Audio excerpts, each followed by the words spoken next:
While delivering a campaign-style rally speech, President Trump decided to survey the room and ask if any Hispanics were present before talking about the caravan that is approaching the U.S. border and, of course, talking about building that wall. Let's take a look at the video.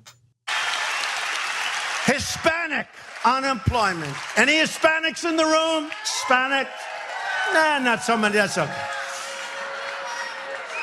And by the way, in all fairness, Kanye West gets it. He gets it. He gets it. And he saw that.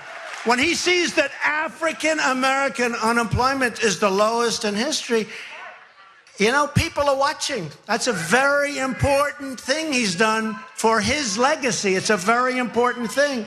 But Hispanic unemployment, lowest level in history. Women, female unemployment, lowest. All right, so I want to break down a few things within that speech before we move on with the rest of his talking points. The funniest thing is that he first says, "Are there any Hispanics in the room?" And he gets a few woos and a few boos. Right. And so, oh, not so much. That's all right. I don't care.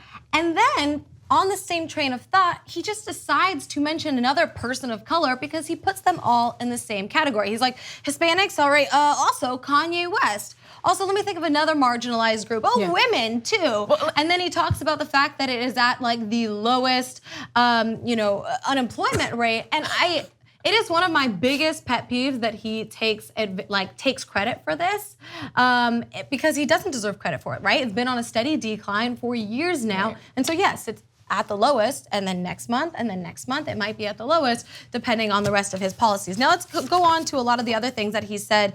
He then went on to obviously talk about the wall, because that's his routine, and you gotta stick with what works. And he said that we should build it because all of these people pouring across are gonna vote Democrat. And then he says, well, which is first of all not true. Most undocumented immigrants don't vote, unless in certain areas where they're allowed to. But nonetheless, he says they do it for a lot of reasons. A lot of times they don't even know what they're doing or why they're doing it. But we have borders, and we have to have borders, and we need it fast. We do have borders, and he brought up the fact of the caravan that is coming to our border, where our border patrol told them that they did not have space for them and that they could not apply for asylum right now because they could not intake them. So we do have borders. They're working against these caravan people who are, fleeing persecution. So I wouldn't worry too much about that. It's like, hey, make sure before you get here, if there's another country that you get to from your country that's safe, can you stop there first? Yeah. It's like, no, they're not. There's so much with him. Sorry, go ahead. No, it's so corny. Every time just like seeing that there may not be any Hispanics in the room, but there's a member of the blacks in the room with that white shirt. Every time I see this guy, it is so corny.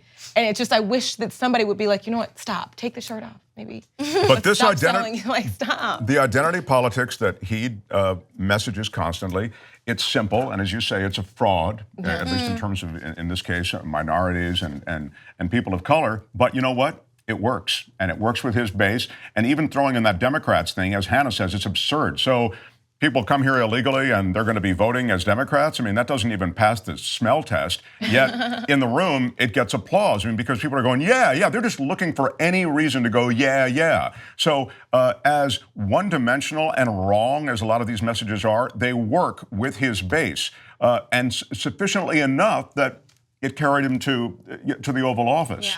Yeah, you don't deserve to be in this country from an unsafe country if you're not going to vote for me. Like, this is not. Yeah, I think that's part of it. But then you look at, even last month he was at a South Florida rally and he did the same sort of shtick where he goes, "Are there any Hispanics in the room?" And before they responded, he goes, "No, I doubt it." So he already is starting that anti-person of color, anti-Hispanic conversation. And when he started going after the members in the caravan who were moving through Central America, that's when the rhetoric really started to get worse, right? Because these caravans are pretty common. Like, it's not a novel concept that caravans of people seeking asylum go through, the travel and the journey to get to the United States. Because oftentimes, to get through the border and to go through these harsh conditions that they're fleeing, they can be subject to extortion, they can be subject to rape, they can be subject to violence and death. So when they travel in groups, it's a lot more safe. There's safety in numbers, for sure. There's safety in numbers. And they were traveling, I think it was like 1,500 when he was making a big hubbubaloo about it.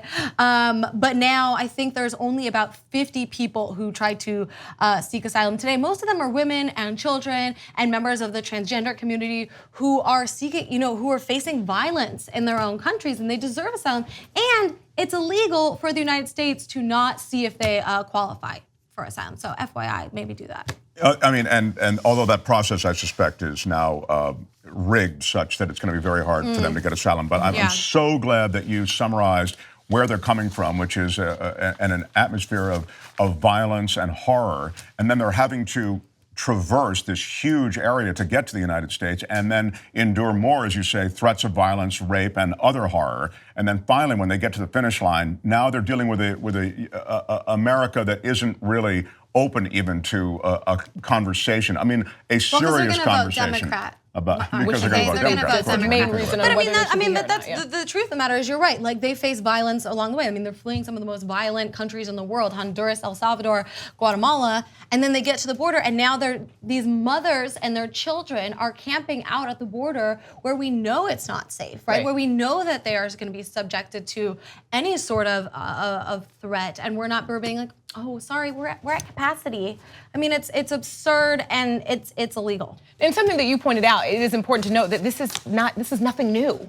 It's just new because we're in this weird space where we have this dog whistle that is just largely racist sometimes. But this is nothing new, and this is not by far the largest group of people that have traveled in a group together to seek asylum. But we know what he thinks about them, right? We know he thinks that they're murderers, rapists. But some of them, I'm sure, are fine people. Just like the fine people who marched at Charlottesville, but if the wall doesn't happen. This country, though, has had a weird relationship with immigrants, even during Obama. I mean, as you know, they called him the deporter-in-chief, So it's not as though this is purely a partisan issue. Right. But I think you make a great point, Brooke, when you talk about the fact that it's being used as a rallying cry now in a way that we hadn't seen it used before. So I think that's what you're really seeing out of Trump. It's a way to energize his base, to remind everyone this country's for us, not them. 2 easy ways to follow the Young Turks. One is hit the subscribe button down below. Then you're a TYT subscriber. And second is ring the bell. And when you do that on YouTube, you're notified of our videos.